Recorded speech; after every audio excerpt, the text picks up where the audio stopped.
A surge in flu cases, what a Maple Grove clinic is telling patients.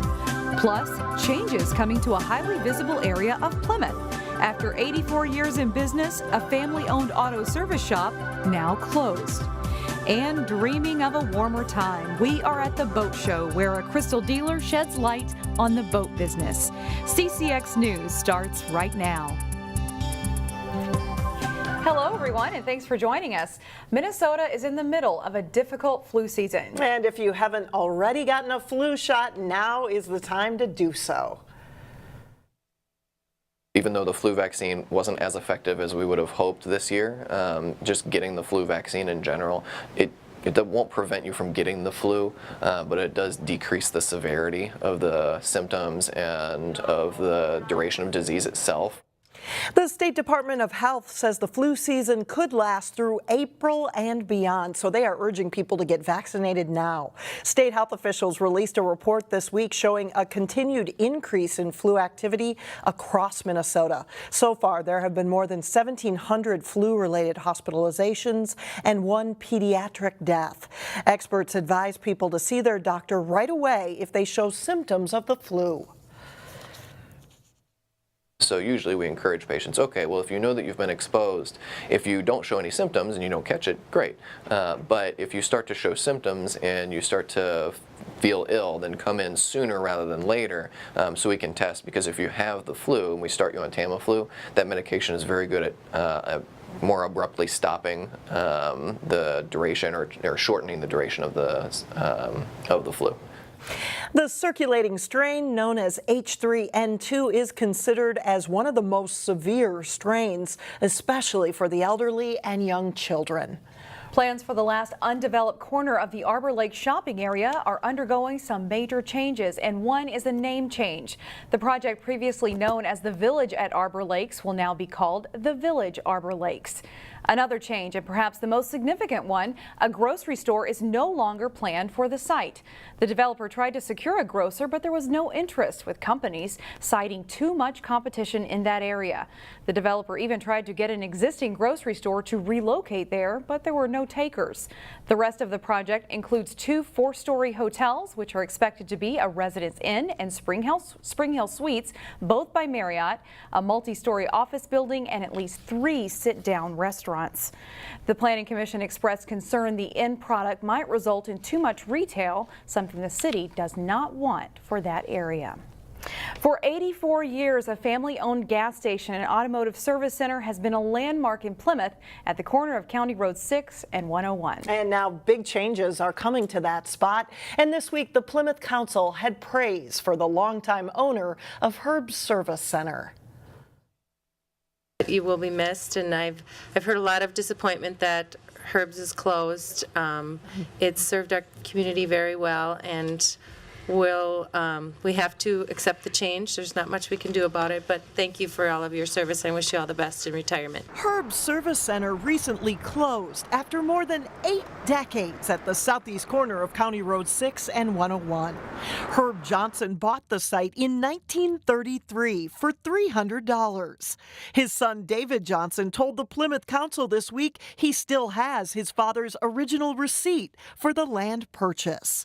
David bought the business from its father in 1966, and his family has been running the gas station, car wash, and auto service center ever since.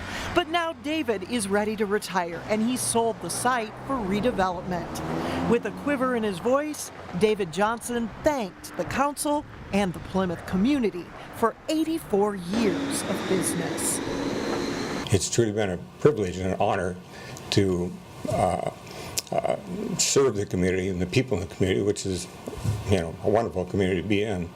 And so I just want to thank you very much for the opportunity to do that.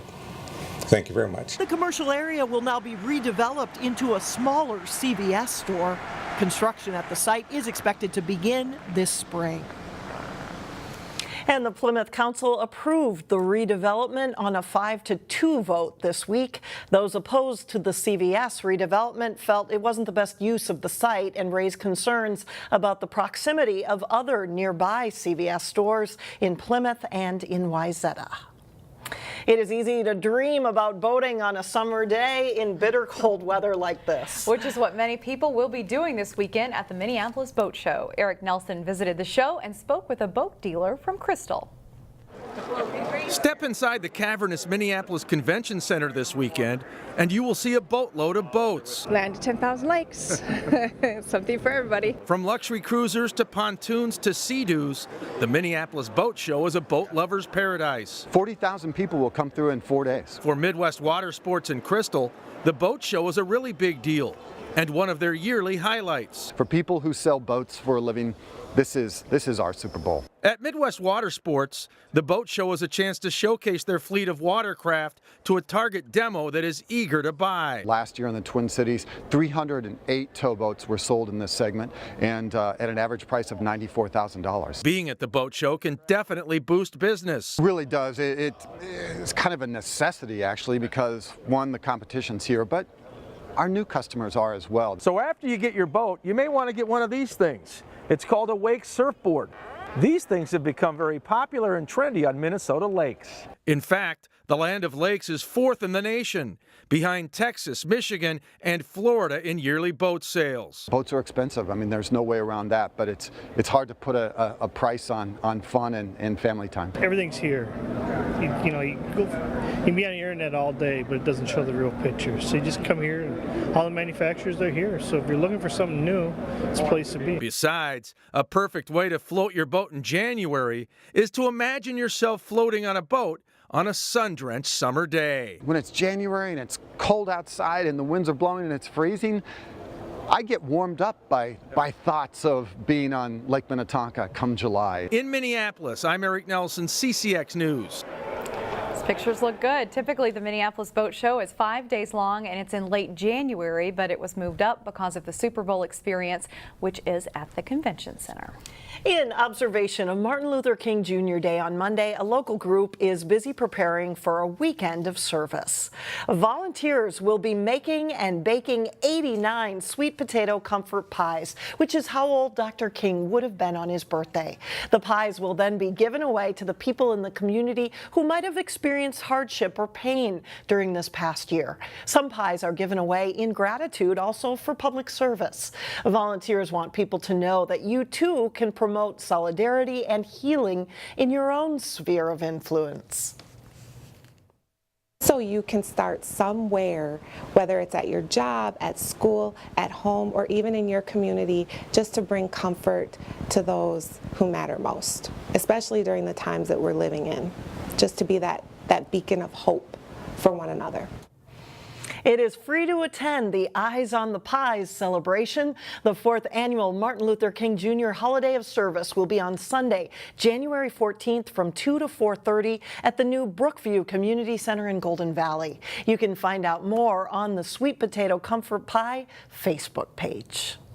Still ahead on CCX News, how art is woven into the fabric of Maple Grove. Plus, Champlin Park takes aim at another win in girls basketball as they take on district rival Andover. But first, one chilly holiday weekend. Monday, we are expecting temperatures barely above zero.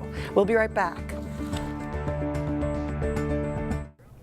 Welcome back. The Maple Grove Art Center works to see that art is woven into the fabric of our community. So what better way to kick off the new year than with a show called Fabrication? Neil Persley has more on this textile art show in our weekend showcase.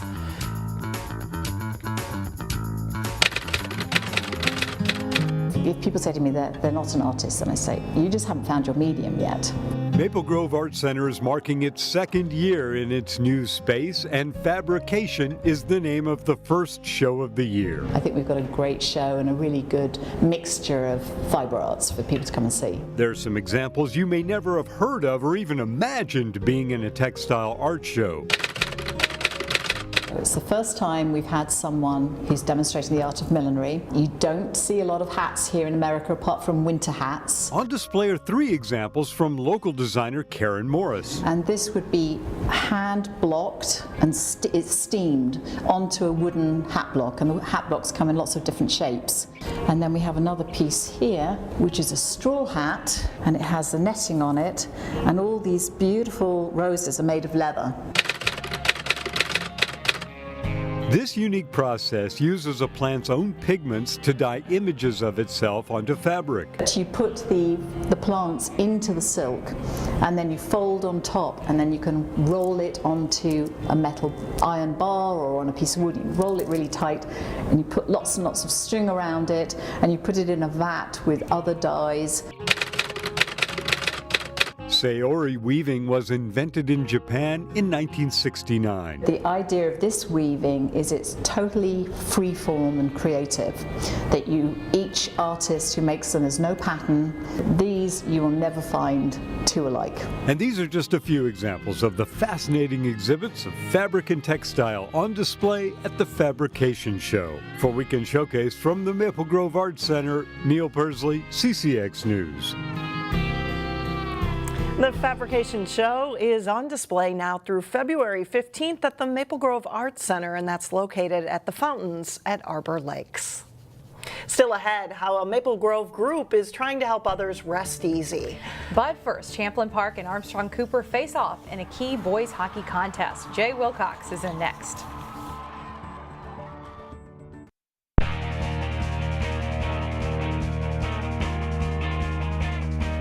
I'm Jay Wilcox. Defending Northwest Suburban West boys hockey champion Armstrong-Cooper is chasing Irondale for the league lead. The Wings hosting third place Champlin Park Thursday. The Rebels strike as Will Ellingson feeds Brady Swanstrom in front. He stopped but stays with it and knocks it in. Swanstrom gets the goal, and it's 1-0 Champlin Park after one. Tied at 1 in the second, and Carter Lucas fires. Riley Enderle buries the rebound, and Armstrong-Cooper goes up 2-1 after 2. And then in the third, Enderle has the puck get away, but Jack Campion is there to bury the wrist shot, and the Wings lead 3-1 with 6:18 left.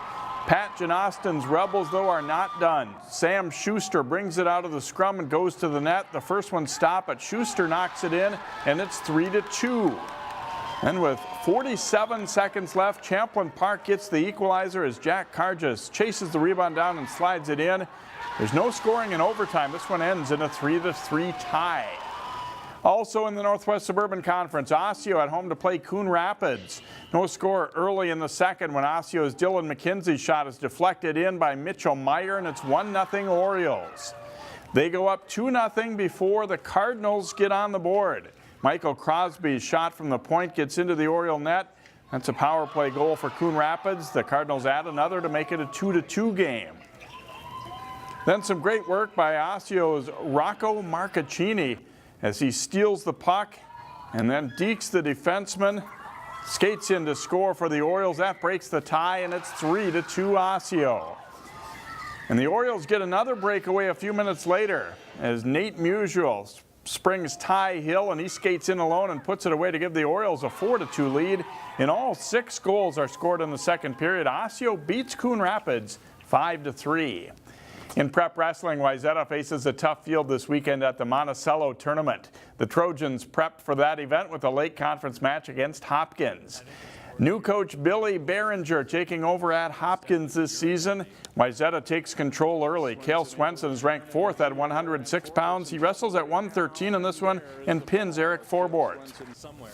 Matt Walerius continues the pin parade for Wayzata to start the match. He gets the fall against Jamel Wisby in the 120-pound match, and it's quickly 18-0 Trojans. They win the first 7 matches all by pin. The last of those 7 wins goes to Mitchell Hogue, who is ranked 5th at 138. He wrestles at 145 and gets the fall against Brandon Yellowrobe. Hopkins has more experience from there, and D'Allen Rutherford gets the takedown on his way to a close 4-3 win over Josh Hara at 152. Returning state entrant R.J. Chicolas gets the second pin in a row for Hopkins in the 182-pound match. But Wayzata dominates the night. Cameron Johnson gets a pin at 195 as the Trojans roll to a 66-15 win over the Royals. Now to girls basketball, where Maple Grove continues to play well. The Crimson didn't get tested much in their Thursday night contest. Maple Grove hosting Irondale. Autumn Malinar zips the pass to Paige Hinsey. She scores plus the foul for a 12-7 Crimson lead. Jordan Lampker runs the break, feeds Malinar for the hoop. Malinar nets 16 points in the first half. Maple Grove is good from long range as well. Abby Schulte hitting for 3 here. Then the next time down the floor, Lauren Moline lines up a three for a 35-16 Crimson lead. Second half, and Hinsey with a nice fake, and she drives to the basket for two more for the Crimson. And Katrina Tice shakes the defender and drives hard for the basket as the Crimson rolls to an 81-38 win. Much like Maple Grove's girls, Champlin Park is playing some great basketball. The Rebels were looking to improve to 11-2 on the season as they played host to District 11 rival Andover. First half, and off the inbound pass, Erica Hicks starts to drive and then pulls up and hits a jumper to give the Rebels a 19-10 lead. Hicks is quick on defense, and she steps in for a steal and layup. 15 points in the first half for Hicks as Champlin Park builds on its lead.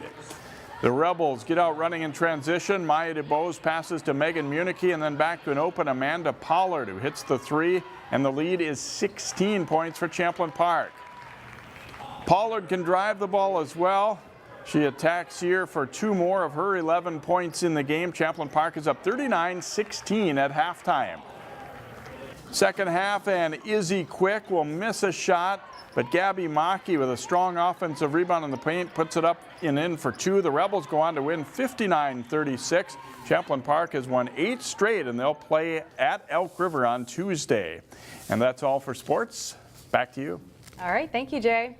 Up next, the Fire and Ice Medallion Hunt heats up. Plus, helping kids less fortunate rest easy. We'll be right back. If you are in the hunt to claim the $250 prize for finding Plymouth's Fire and Ice Medallion, here is clue number 2. That's right. Continue the search for the elusive prize. Nearby, snow-covered water in disguise, a place we enjoy fall, summer, and spring, even in winter. See the beauty that nature can bring. And as a reminder, anyone can help hunt for the medallion, but only Plymouth residents can claim that $250 prize. And finally, a follow-up to a fun summer activity and fundraiser that brings people out during Maple Grove Days each July. The Maple Grove Rotary Club has been busy making beds for underprivileged children who might otherwise sleep on the couch or on floors. The Maple Grove quilters also make quilts for each bed. The beds are being made with proceeds from the annual Maple Grove Rotary Bed Race held during Maple Grove Days. Enough money has been raised to build 20 beds this year, which will be delivered to kids with help from Cross Services. That's always a fun one. Yeah, kind of neat to see the result in those beds that they're making. Absolutely. That's all the news we have for now. Thanks for joining us, everyone. We will see you back here again next week. Have a great weekend.